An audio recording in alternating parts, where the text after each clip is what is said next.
Kabla ya kufika Shinyanga mjini, Mheshimiwa Lowassa amefanya mikutano katika jimbo la Kishapu, Solwa na Kahama, ambapo baada ya kupata mapokezi ya kishindo anaanza kumwaga sera na kufafanua jinsi atakavyozitekeleza.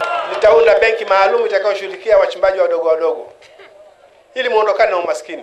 Kwa vile kwa madini makubwa yale makubwa tutawapa wakubwa waingie kwa mkataba 70% na Mtanzania 30%. Asipopata Mtanzania haruhusiwi aende zake na fedha zake.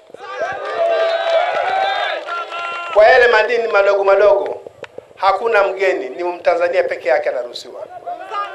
Kilio cha wananchi kupewa ahadi zisizotekelezwa kikaendelea kuwa ajenda kuu ambayo Mheshimiwa Lowassa na wagombea wa nafasi mbalimbali wanaelezea watakavyozikabili kama wananchi wakiweza kuichagua Ukawa kuingia madarakani.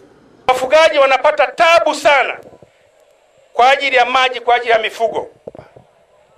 Naamini kazi aliyokuwa ameanza akiwa waziri wa maji ataiendeleza na kuisukuma, na tutakuwa na uhakika kwa sababu atakuwa na uwezo zaidi wa kupeleka maamuzi ya kutekeleza ahadi ambazo atawapa.